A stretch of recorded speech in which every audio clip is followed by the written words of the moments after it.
By banning the Chinese apps due to security concerns, India may have caused a massive dent in China's aspirations of global dominance.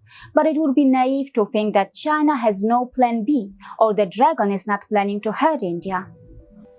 According to a Chinese media article which had inputs from Zhao Zhengcheng of the Shanghai Institute for International Studies, the actual reasons behind the app's ban is New Delhi's intention to antagonize China and cause losses to Chinese investors.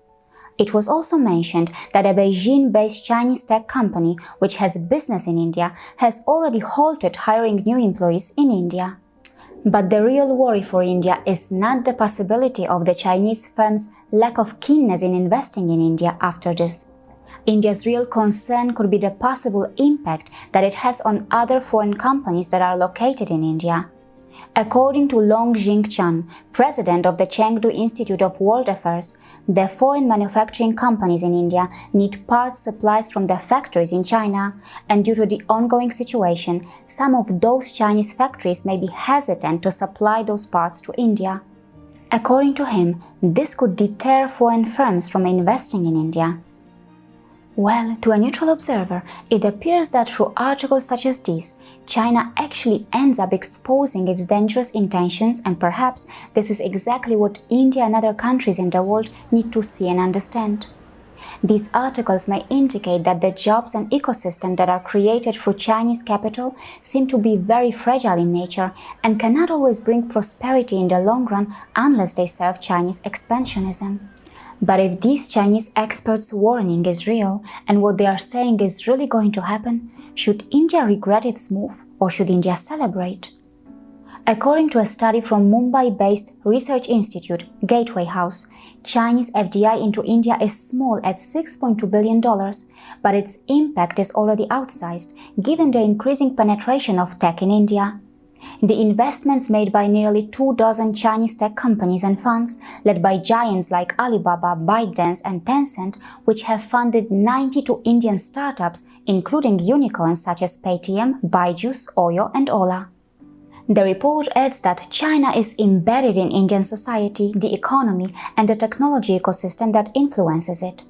A majority, more than half of India's 30 Indian unicorns have a Chinese investor. But the question is why India's startups accept the Chinese money. According to Gateway House, most Indian venture capital financiers are wealthy individuals or family offices and cannot make the $100 million commitments needed to finance startups for their early losses. So it is the advantage of the deep pockets of these Chinese companies that can easily tolerate these early losses before a startup becomes profitable. But it seems that the trend of Chinese investment in Indian startups is causing a massive geopolitical headache for India.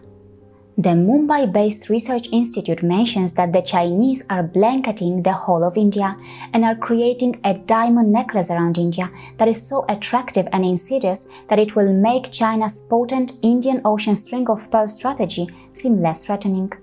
To many, it may appear that it is this diamond necklace that India has broken by banning Chinese apps. But the problem doesn't end here. Even if India finds an alternative for the initial capital that its startups require, and even if it manages to reduce its overall overdependence on China, there can be investments made in India by firms based out of Singapore and elsewhere where the ultimate owner could be Chinese.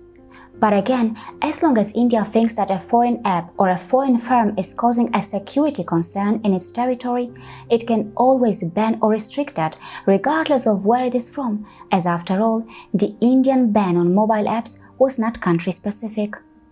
Anyway, these developments are expected to bring massive geopolitical and economical changes in this region, and in due course, we should be able to find out if this potential threat from China is actually a blessing in disguise.